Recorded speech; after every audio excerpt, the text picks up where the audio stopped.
Welcome back to Triple Threat Wrestling. We need to discuss Backlash. It was a disaster and not a great PLE. Stick around. Let's get into it.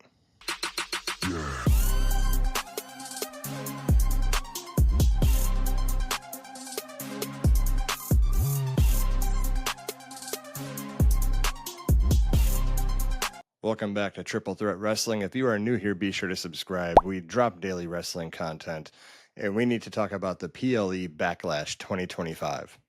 We're going to go through it match by match, but it was a disaster. It is not how PLE should be. Pay-per-views back in the day, like an In Your House, had like 7 or 8 matches. They're very important matches, and that's how it should be. We always keep PLEs to like 5, maybe 6 matches now. And a lot of them don't really have repercussions.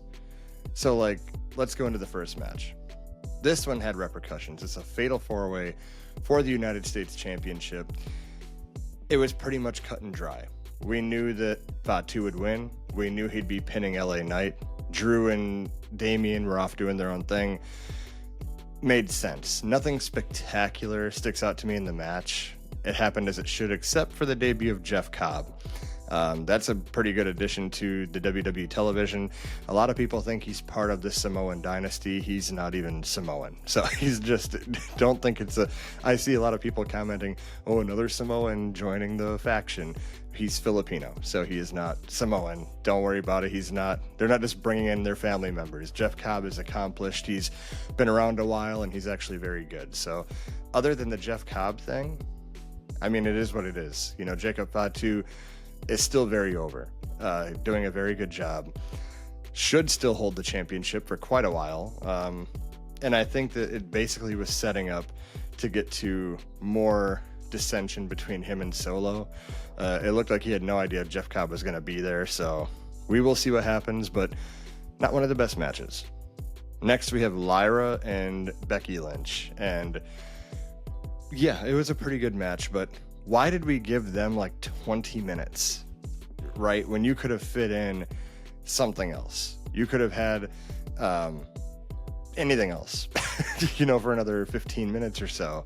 And split that time up. This is what I'm talking about. The PLEs now, we give 5 matches so much time that like they don't need. Like, for example, I'll get to the next match in a little bit, but another example of we don't need a lot of time in these matches between entrances and then match time and all that. These are like 30-minute matches, and it's kind of crazy because especially for Lyra and Becky, this is a good, like, should be a 10-minute match. Right, and Lyra going over does help build prestige to the Intercontinental Championship. I'm glad they didn't pull the trigger early and, you know, just have Becky win it because she's the bigger name.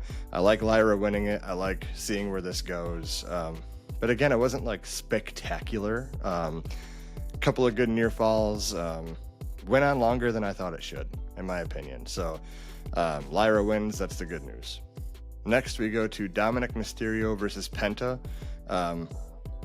This is probably the most well-worked match of the whole card, which is crazy because it's Dominic Mysterio. But which he's no slouch in the ring, but it's Dominic Mysterio.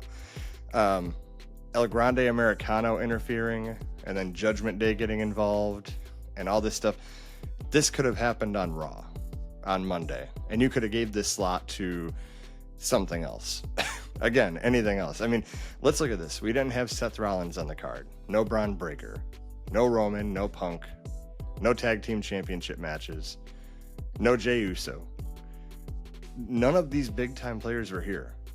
Like, I get that you can only fit so many people, but again, if you would have timed the PLE out right, you would have had some more matches that could have, like, Jey Uso and Logan Paul could be another 10-minute match, and you could have split the Becky and Lyra up and gave that less time, and you could have had more star power on the show, more championships on the line, but we didn't do that.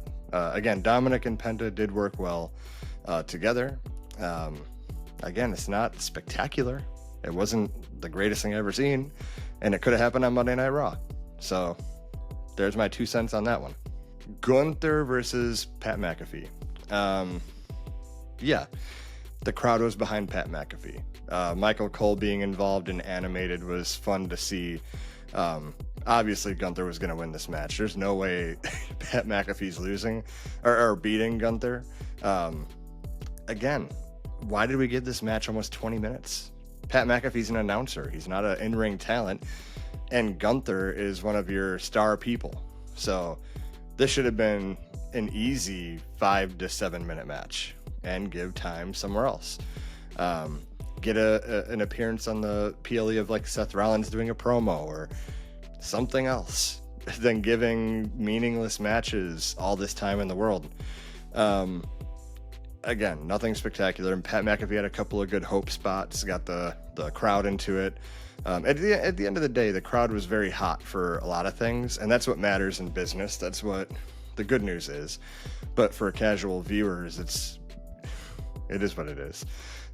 Gunther wins. I'm glad they move on from that, and hopefully Gunther moves on to something else, something bigger and better. Main event time, John Cena versus Randy Orton. I'm going to start with the negative. What an overbooked mess this is. I thought I was watching AEW for a second. But it was still very entertaining. I mean, if you like the history of John Cena and Randy Orton, very entertaining. John Cena retains. Very happy we didn't see Travis Scott. I'm very happy there was no interference. It was just John Cena doing a heel tactic, using the championship to win. We've seen it before, so it's not like it's a weak thing to see. Cena's doing heel things, but so many ref bumps. There's like 3 ref bumps. We RKO Nick Aldis and half of the producers or whatever. But it was fun to see, and the crowd was super into it. So I can't defend it. I can't say it was a masterpiece and oh my God, it was so great. It was entertaining for me. I thoroughly enjoyed it, but I can openly admit how much of an overbooked mess this was. And I hope every Cena defense isn't like this, like an overbooked mess, which the Cena heel run has kind of been, it's good, but it could be better. But that's another video for another day. Cena wins, and Randy Orton, who knows if he is going to get a second chance or not. This might be the only meeting they had, but Cena wins. Overall, this Backlash used to be the sequel to WrestleMania, right? So Gunther's in a match with Pat McAfee. Do we ignore the fact that Gunther has a rematch clause? Or do we just not bring that up because that's not where the stories go? Jey Uso and Gunther moved on so far, or so fast, but like, you have a rematch clause. Would you not want to use that? You know, those are the gripes I have. When we pick and choose when to implement things, like storyline wise, he has a rematch clause. He should have used it at this PLE. Whether you have Jey Uso beat him or not again, that's what should happen. But anyway, this PLE was lackluster. I wasn't very much into it, which sucks because I want to be into WWE and everything they're doing, but this was like a glorified Monday Night Raw. Is what it truly was. If you're asking me, that's what it was. Make sure you rank it in the comments. What did you think of Backlash? I give it a 4 out of 10, 5 out of 10. It just wasn't PLE worthy. It felt like I was watching a glorified Raw. So drop it in the comments. Make sure you like and subscribe. We drop daily wrestling content. We try to earn your viewership. Go to the link tree below. We are WWE Shop affiliates. We're also affiliates with NFL, MLB, NBA, all the good stuff. If you buy merch, it costs no extra money to support your boys here at Triple Threat Wrestling. So yeah, we appreciate your time. Thank you for watching. We will see you on the next one.